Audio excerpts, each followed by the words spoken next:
మరి కస్టమర్స్కి డైరెక్ట్గా చెప్పేసేవచ్చు కదా, ఈ ఇయర్ రెడ్మీ నుంచి ఏ ఫోన్స్ లాంచ్ అవ్వవు, పోకో నుంచే మోస్ట్లీ మా కాన్సన్ట్రేషన్ పెడుతున్నాము.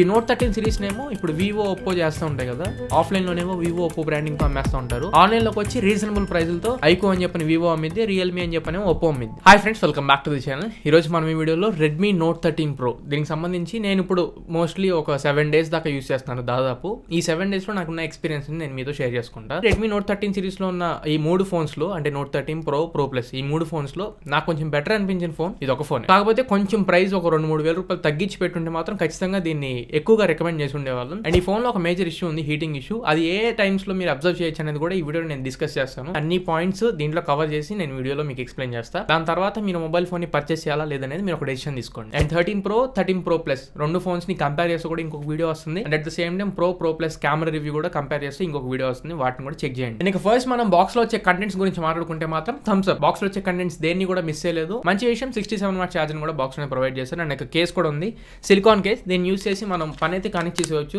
ఒక 2-3 నెలలు కేసు వచ్చేది, తర్వాత మనం రీప్లేస్ చేసుకోవచ్చు. బట్ కేసు వేస్తే మాత్రం ఫోన్ లుక్ మొత్తం డిస్టర్బ్ అయిపోతుంది. And next design and looks గురించి మాట్లాడుకుంటే మాత్రం టాప్ నాచ్ డిజైన్ తీసుకొచ్చారు. చాలా ఇంప్రెస్ అయ్యాను నేను. ఈ ప్రైస్ పాయింట్ లో ఉన్న ఐక్యూ Z7 ప్రో తర్వాత నాకు బాగా నచ్చిన డిజైన్ ఇది. పాలరాయి చేతిలో పట్టుకున్నప్పుడు ఎలాంటి లుక్స్ కనబడితే అలా ఉండిద్ది, చేతిలో పట్టుకున్నప్పుడు మాత్రం రాయి పట్టుకున్నట్టు ఉండదు. చేతిలో కొంచెం కంఫర్టబుల్ గానే ఉండిద్ది. బాక్స్ ఫినిష్ తో వస్తుంది కాబట్టి కంఫర్టబుల్ గానే ఉండిద్ది. ప్రీమియం ఫీల్ అయితే మీరు ఎక్స్పీరియన్స్ చేయరు. అసలు నోట్ 13 లైనప్ లో 13 ప్రో, ప్రో ప్లస్ మూడిట్లో మనకి ప్రీమియం ఫీల్ లేదు. 5100 mAh బ్యాటరీ తీసుకొచ్చారు కానీ హెవీ అనిపించదు. మొత్తం పాలికార్బోనేట్ బాడీతో వస్తుంది. బిల్డ్ క్వాలిటీ విషయంగా మాత్రం అసలు ఎక్కడ కొంచెం ఒక స్టెప్ హెడ్ కూడా లేదు. Protection vice IP54 splash resistant వస్తుంది కానీ వర్షంలో మీరు అప్పుడప్పుడు యూస్ చేసినప్పుడు మాత్రం సర్వైవ్ అయ్యింది. ఫ్రంట్ మాత్రం Corning gold glass Victus protection తో వస్తుంది. అండ్ నెక్స్ట్ ఇప్పుడు మెయిన్ ఫీచర్ గురించి మాట్లాడుకుందాం, అదే ప్రాసెసర్. ఇందులో స్నాప్డ్రాగన్ 7s Gen 2 ప్రాసెసర్ తీసుకొచ్చారు. ఈ ప్రాసెసర్ ప్రాపర్ ప్రైస్ 22,000 లేదా 20 నుంచి 23 లోపల, అంతేగాని దీన్ని తీసుకెళ్లిపోయి 28,000 రూపాయలు పెట్టేశారు. అక్కడైతే వర్త్ కాదు. ఒకవేళ మీరు గేమింగ్ ఓరియంటెడ్ పర్సన్ అయితే మాత్రం 7s Gen 2 processor medium graphics లో హ్యాండిల్ చేయగలుగుతుంది. మీరు గ్రాఫిక్స్ అన్ని హై ఎండ్ పెట్టుకుంటే పబ్జీలో ఎక్స్టెండ్ గా 2 hours యూస్ చేశాను, విపరీతమైన heat. Pro plus gaming wise దీనికంటే కొంచెం బెటర్ ఉంది కానీ దీంట్లో విపరీతమైన హీట్ ఉంది. అలానే 30 minutes దాటిన దగ్గర నుండి మీరు హై గ్రాఫిక్స్ లో కనుక BGMI లాంటి గేమ్స్ ఆడుతున్నట్లయితే లాగ్స్ అండ్ అప్పుడప్పుడు ప్రాసెసర్ థ్రాటిల్ అవ్వడం కూడా నేను అబ్జర్వ్ చేశాను. And at the same time cameras, మీరు వీడియోస్ అనేవి ఒక 10 minutes వీడియోస్, 15 minutes వీడియోస్ మీరు రికార్డ్ చేసుకోవాలనుకుంటే అప్పుడు కూడా కెమెరా ఏరియాలో మాత్రం నేను హీట్ని అబ్జర్వ్ చేశాను.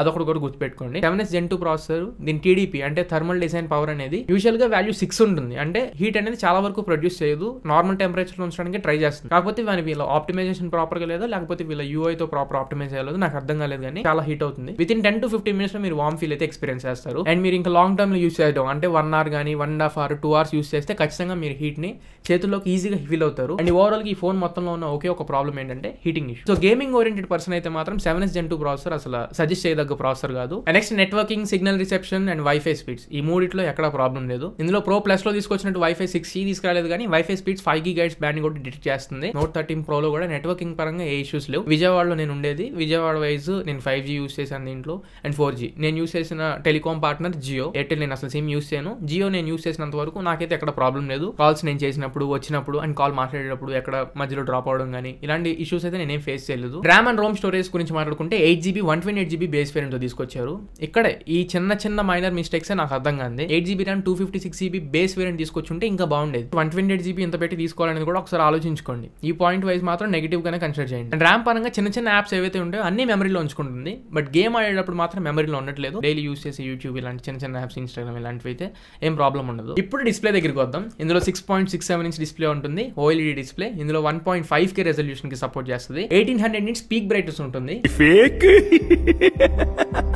అంత బిస్కెట్ కన్ఫర్మ్ చెప్తున్నా నేను. 1000 nits నుంచి 1300 nits మాత్రమే ఉంటుంది. 1800 nits మాత్రం ఎవరు చెప్పినా నమ్మకండి. ఈ ఫోన్ లో 1800 nits ని మైండ్ లో పెట్టుకుని అసలు కొనమాకండి. నోట్ 13 ప్రోని అలానే నోట్ 13 ప్రో ప్లస్ ని రెండింటిని పక్కన పెట్టి అన్బాక్సింగ్ వీడియోలో ఆల్రెడీ చూపించాను. HDR కంటెంట్ ఏదైనా స్ట్రీమ్ చేసేటప్పుడు మాత్రం 1800 nits వస్తుంది. HDR కంటెంట్ లో యూస్ చేద్దామంటే యూట్యూబ్ లో HDR వీడియోస్ ప్లే అవ్వట్లా, నెట్ఫ్లిక్స్ లో HDR నాకు కనపడలేదు. Amazon prime OTT platform use చేసేటప్పుడు మాత్రం కింద HDR కనపడింది కానీ నెట్ఫ్లిక్స్ లో నాకు HDR కనపడలేదు. ఇందులోనేమో యూట్యూబ్ లో HDR వీడియో చూపించింది, ఇందులోనేమో యూట్యూబ్ లో HDR వీడియో అసలు చూపిస్తుంది. అండ్ నెక్స్ట్ ఇది ఫ్లాట్ డిస్ప్లే టైప్ తో వస్తుంది, మీ అందరికి తెలిసిందే. బెజల్స్ అనేవి చాలా తక్కువ తీసుకొచ్చారు, అక్కడ మాత్రం కొంచెం మార్క్స్ గెయిన్ చేసింది. వ్యూయింగ్ యాంగిల్స్, కలర్స్ అన్ని టాప్ నాచ్ ఉన్నాయి. అలానే ఈ phone in display finger print sensor తో వస్తుంది. అన్లాకింగ్ స్పీడ్స్ లో మీకు ఎక్కడ ఇబ్బంది పెట్టదు. అన్లాకింగ్ 100కి 100% యాక్యురేట్ గా తీసుకుంటుంది. ఫేస్ అన్లాక్ కూడా చాలా బాగా పనిచేస్తుంది. బట్ ఒక ఎక్స్ట్రా ఫీచర్ ఏంటంటే in display finger print sensor use చేసి మీరు మీ హార్ట్ రేట్ ని చెక్ చేసుకోవచ్చు, హార్ట్ రేట్ ఎంత బీపీఎం లో ఉందనేది. కాకపోతే 100కి 100% మీ హార్ట్ రేట్ బీపీఎం అనేది ఫేక్. రిజల్ట్స్ అనేవి 100కి 100% రాంగ్ వస్తున్నాయి. నేను అన్బాక్సింగ్ వీడియోలో పెట్టాను, చాలా కామికల్ గా ఉండిద్ది ఆ వీడియో. 4 టైమ్స్ చెక్ చేసా, 4 టైమ్స్ లో ఒక్కటి కూడా మ్యాచ్ అవ్వదు. 120, 100, 70, 80 అన్ని డిఫరెంట్ వాల్యూస్ వస్తాయి. అలానే ఈ ఫోన్ లో డాల్బీ అట్మాస్ కి సపోర్ట్ ఉంది, హైరీస్ ఆడియో కి సపోర్ట్ ఉంది, స్టీరియో స్పీకర్స్ తో వస్తుంది. కానీ టాప్ స్పీకర్ నుంచి మాత్రం సౌండ్ కొంచెం తక్కువగా వస్తుంది. అండ్ సౌండ్ ఫీల్ కూడా మనకి ప్రీమియం లేదు, కొద్దిపాటి లౌడ్ గా వినబడుతుంది, రిచ్ గా వినబడుతుంది, కానీ అక్కడ ప్రీమియం సౌండ్ లేదు. కొంచెం ట్విట్టర్ టైప్ లో ఓన్ ట్రబుల్ ని ఎక్కువ ఎక్స్పోజ్ చేసినట్లు నాకు అనిపించింది. అది మీకు అన్బాక్సింగ్ వీడియోలో కూడా చెప్పాను, ఒకసారి అక్కడ చెక్ చేయండి. And next camera features and capabilities విషయంలో ఇది 200 మెగాపిక్సెల్ ట్రిపుల్ కెమెరా సెటప్ తో వస్తుంది. ఇది సామ్సంగ్ HP3 సెన్సార్ యూస్ చేశారు, కానీ ఆ మార్క్ కనపడట్లా. డే లైట్ లో మీరు ఒకవేళ మంచి షార్ట్స్ ఏమైనా క్యాప్చర్ చేయగలిగితే కొన్ని సార్లు బాగానే క్యాప్చర్ చేస్తుంది, కొన్ని సార్లు డీటెయిల్స్ మిస్ అవుతున్నాయి. అందులోనూ మరీ ముఖ్యంగా 200 మెగాపిక్సెల్ మోడ్ లో. అన్ని కెమెరా రివ్యూస్ లో మళ్ళీ డెడికేటెడ్ గా నేను ఆల్రెడీ మాట్లాడా, అక్కడ మీరు డీటెయిల్డ్ గా చెక్ చేయొచ్చు. లో లైట్ లో మాత్రం ఇంకొంచెం బెటర్ వర్క్ చేయాల్సింది. డే లైట్ లో మాత్రం ఓకే, వీళ్ళు చెప్పినట్లు 200 మెగాపిక్సెల్ అనుకోమాకండి. కానీ ఈ ప్రైస్ పాయింట్ అంటే 25,000 రూపాయల అరౌండ్ లో ఏవేవైతే ఫోన్స్ ఉన్నాయో వాటితో కంపీట్ చేసేలానే ఫోటో శాంపిల్స్ ఉన్నాయి. అండ్ అలానే మోస్ట్ ఆఫ్ ద సిచువేషన్స్ లో మనకి జస్టిస్ చేసింది. 200 మెగాపిక్సెల్ మాత్రం మీరు ఎక్స్పెక్ట్ చేయమాకండి, అసలు ఇది 200 మెగాపిక్సెల్ లాంటి షార్ట్స్ అయితే క్యాప్చర్ చేయట్లా. అండ్ వీడియో క్యాపబిలిటీస్ ఇక్కడే నాకు బాగా డిసప్పాయింట్ అయింది. ఇక్కడ అది ప్రాబ్లం ప్రాసెస్ లో కానివ్వండి లేదా ఇంకోటిలో కానివ్వండి, కానీ ఒక కస్టమర్ కి 30,000 రూపాయల దగ్గరలో ప్రైస్ పాయింట్ పెట్టినప్పుడు 4K 60 FPS ఇవ్వడం ఖచ్చితంగా ఎంతైనా అవసరం. ఇందులో 4K 30 FPS వరకు మీరు వీడియోస్ అనేవి షూట్ చేసుకోవచ్చు. అండ్ 1080p లో 60 FPS ఆప్షన్ అనేది తీసుకొచ్చారు. 4K 30 FPS లో వీడియో అనేది అంత స్మూత్ గా అనిపించట్లేదు, అంటే బటర్ స్మూత్ ఫీల్ అయితే మనకు కనబడట్లేదు. ఇందులోనే కాదు, ప్రో ప్లస్ లో కూడా సేమ్ ఇదే ఫీల్ నేను ఎక్స్పీరియన్స్ చేసింది. కానీ ప్రో ప్లస్ తో కంపేర్ చేస్తే మాత్రం ప్రో చాలా విషయాల్లో కొంచెం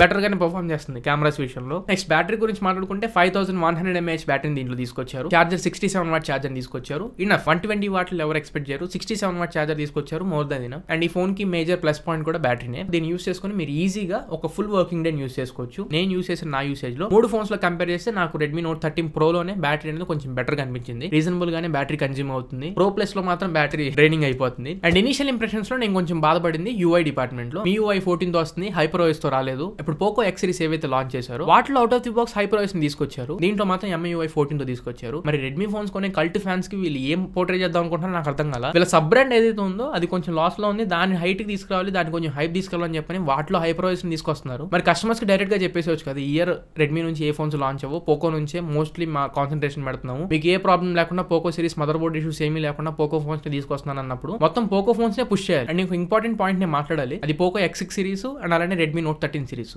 ఈ రెండింటిని మీరు ఒకసారి కంపేర్ చేయండి. రెండు ఒకే పేరెంట్ కంపెనీ నుండి వస్తున్నాయి కదా, షామీ అనే పేరెంట్ కంపెనీ ఉంటే రెడ్మీ వస్తుంది, పోకో వస్తుంది. సేమ్ 6.67 ఇంచ్ డిస్ప్లే తీసుకొస్తున్నారు, సేమ్ బిల్డ్ క్వాలిటీ తీసుకొచ్చారు. కర్వ్డ్ డిస్ప్లే వేరియంట్ ఒకటి రెడ్మీలో ఉంచుకొని ఇక్కడేమో నోట్ 13 ప్రో అని పెట్టేసి అక్కడేమో పోకో X6 ప్రో అని చెప్పి తీసుకొచ్చేసారు. నాకు అర్థం కాని విషయం ఏంటంటే వీళ్ళే ఎందుకు కస్టమర్స్ ని కన్ఫ్యూజ్ చేస్తున్నారు అనేది. ఈ నోట్ 13 సిరీస్ నేమో ఇప్పుడు వివో ఒప్పో చేస్తూ ఉంటాయి కదా, ఆఫ్లైన్ లోనేమో వివో ఒప్పో బ్రాండింగ్ తో అమ్మేస్తూ ఉంటారు, ఆన్లైన్ లోకి వచ్చి రీజనబుల్ ప్రైజులతో ఐకో అని చెప్పని వివో అమ్మిద్ది, రియల్మీ అని చెప్పని ఒప్పో అమ్మిద్ది. కానీ వీళ్ళు ఏం చేస్తారు, ఆఫ్లైన్ ప్రైజ్ లో పెట్టేసుకొని ఆన్లైన్ లో అమ్మేసుకుంటారు రెడ్మీ అనే పేరుతో. పోకో అనేది ఏమో ఆన్లైన్ బ్రాండ్ కింద తక్కువ ప్రైస్ పాయింట్ లో పెట్టి బెటర్ వాల్యూ ఫర్ మనీ తీసుకురావాలని చెప్పనేది వీళ్ళ ఇంటెన్షన్. పోకోకే ఎక్కువ సేల్స్ తీసుకురావాలి అని చెప్పి అనుకున్నప్పుడు జనాలు ఎందుకు కొంచెం ఇలా అంటున్నాను అనుకోమాకండి, ఎదవాలని చేసి రెడ్మీని ఎందుకు కొనాలని చెప్పి అంటున్నారు నాకు అర్థం కాదు. మీరు ఒకసారి స్పెక్స్ అన్ని అబ్జర్వ్ చేయండి. డెడికేటెడ్ గా ఇంకో వీడియో చేస్తా. 3 ఫోన్లు ఇప్పుడు 70,000 ఖర్చు పెట్టాను కాబట్టి వీటి మీద తొందరగా వీడియోలు పెట్టాలని ఓన్లీ వీటి మీద పని చేస్తున్నాను. నేను తర్వాత అయినా ఈ ఫోన్స్ ని కంపేర్ చేస్తాను, note 13 pro and Poco X6 pro compare చేసి వీడియోస్ మీకు చెప్తాను. నేను మళ్ళీ పోకో ఫోన్స్ తెప్పించకపోవచ్చు, ఎందుకంటే 3 ఫోన్స్ మీద ఇన్వెస్ట్ చేశాను కదా, అన్ని ఫోన్స్ అమ్ముడుపోయిన తర్వాత మళ్ళీ నేను ఒకసారి ఆలోచిస్తాను. వీడికి అసలు రెడ్మీ పడదు అని చెప్పని పెద్ద కమెంట్స్ చేస్తారేమో.